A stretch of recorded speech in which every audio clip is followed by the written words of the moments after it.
ಬೆಂಗಳೂರಿನಲ್ಲಿ ಫುಟ್ಪಾತ್ ಒತ್ತುವರಿ ತೆರವು ಕಾರ್ಯಾಚರಣೆ ಮುಂದುವರೆದುಕೊಳ್ತಾ ಹೋಗ್ತಾ ಇದೆ. ಇದೀಗ ಕೆಆರ್ ಮಾರ್ಕೆಟ್ನ ಸರದಿ ಶುರುವಾಗಿದೆ. ಆ ಕುರಿತ ಬ್ರೇಕಿಂಗ್ ಅಪ್ಡೇಟ್ ಬರ್ತಾ ಇದೆ, ಬನ್ನಿ ನೋಡ್ತಾ ಹೋಗೋಣ.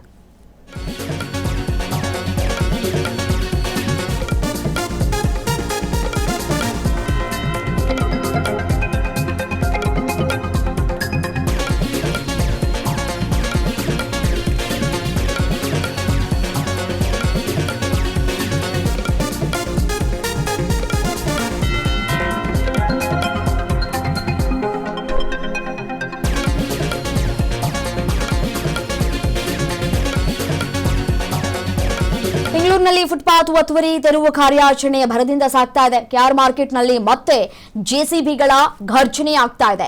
ಪಾಲಿಕೆಯಿಂದ ಫುಟ್ಪಾತ್ ಒತ್ತುವರಿ ತೆರವು ಕಾರ್ಯಾಚರಣೆ ಏನಿದೆಯಲ್ಲ ಅದು ಮುಂದುವರೆದುಕೊಳ್ತಾ ಹೋಗ್ತಾ ಇದೆ. ದೃಶ್ಯಾವಳಿಗಳಲ್ಲಿ ಗಮನಿಸ್ತಾ ಇದ್ರಿ ತೆರವು ಕಾರ್ಯಾಚರಣೆ ಹೇಗೆ ಸಾಗ್ತಾ ಇದೆ ಅಂತ ಹೇಳಿ.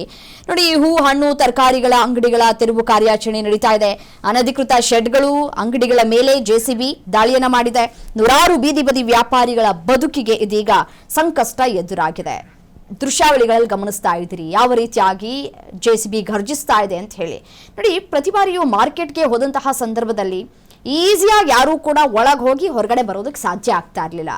ಕಾರಣ ಇಷ್ಟೇ, ಎಲ್ಲಿ ಬೇಕಲ್ಲಿ ವ್ಯಾಪಾರವನ್ನ ಮಾಡ್ತಾ ಇದ್ರು ವ್ಯಾಪಾರಸ್ಥರು. ತಮಗೆ ಸಿಕ್ಕಂತಹ ಸಣ್ಣ ಪುಟ್ಟ ಜಾಗವನ್ನು ಕೂಡ ಅವರು ಯಾವ ರೀತಿಯಾಗಿ ಉಪಯೋಗ ಮಾಡ್ಕೊಳ್ತಾ ಇದ್ರು ಅನ್ನೋದನ್ನ ನಾವು ಗಮನಿಸಿದೀವಿ. ಎಲ್ಲಂದ್ರಲ್ಲಿ ವ್ಯಾಪಾರವನ್ನ ಮಾಡ್ತಾ ಇದ್ರು. ಸೊ ಹಾಗಾಗಿ ಫುಟ್ಪಾತ್ ನಲ್ಲಿ ಓಡಾಡೋದಕ್ಕೆ ಜನಸಾಮಾನ್ಯರು ಸಂಕಷ್ಟವನ್ನ ಅನುಭವಿಸ್ತಾ ಇದ್ರು. ಸೊ ಹಾಗಾಗಿ ಅದನ್ನ ಒಂದು ವಿಚಾರಕ್ಕೆ ಸಂಬಂಧಪಟ್ಟಂತೆ ಸಾಕಷ್ಟು ದೂರುಗಳು ಕೂಡ ಹೋಗಿದ್ರು. ಯಾವುದೇ ಪ್ರಯೋಜನಗಳು ಆಗಿರಲಿಲ್ಲ ಇಷ್ಟೂ ವರ್ಷಗಳ ಕಾಲ. ಬಟ್ ಆದ್ರೆ ಈಗ ಪಾಲಿಕೆಯಿಂದ ಫುಟ್ಪಾತ್ ಒತ್ತುವರಿ ತೆರವು ಕಾರ್ಯಾಚರಣೆ ಭರದಿಂದ ಸಾಗ್ತಾ ಇದೆ. ಹೂ ಆಗ್ಬೋದು, ಹಣ್ಣಾಗ್ಬೋದು, ತರಕಾರಿ ಅಂಗಡಿಗಳ ತೆರವು ಕಾರ್ಯಾಚರಣೆ ಹೇಗೆ ಸಾಗ್ತಾ ಇದೆ ಅನ್ನೋದನ್ನ ಗಮನಿಸ್ತಾ ಇದ್ದೀರಿ. ಅನಧಿಕೃತ ಶೆಡ್ಗಳನ್ನ ನಿರ್ಮಾಣ ಮಾಡಿಕೊಂಡ್ರು, ವ್ಯಾಪಾರ ವಹಿವಾಟು ಮಾಡಿಕೊಂಡ್ರು, ಯಾರು ಕೇಳ್ತಾ ಇರ್ಲಿಲ್ಲ, ಯಾರು ಪ್ರಶ್ನೆ ಮಾಡ್ತಾ ಇರ್ಲಿಲ್ಲ, ಸುಮ್ಮನೆ ಇರ್ತಾ ಇದ್ರು.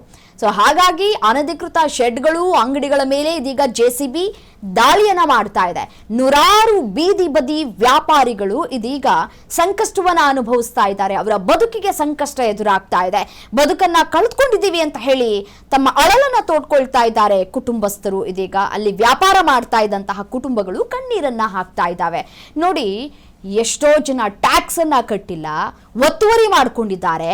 ಅವರನ್ನ ಮಾತ್ರ ನೀವು ಪ್ರಶ್ನೆ ಮಾಡೋದಿಲ್ಲ. ಯಾಕಂತಂದ್ರೆ ಅವರನ್ನ ಕೇಳಿಬಿಟ್ರೆ ನಿಮಗ್ ಬರುವಂತಹ ಲಾಭ ಎಲ್ಲಿ ತಪ್ಪೋಗ್ಬಿಡುತ್ತೋ ಅನ್ನುವಂತಹ ಭಯ ನಿಮಗ್ ಶುರುವಾಗಿದೆ ಅನ್ನುವಂತಹ ಪ್ರಶ್ನೆಯನ್ನ ವ್ಯಾಪಾರಸ್ಥರು ಮಾಡ್ತಾ ಇದ್ದಾರೆ.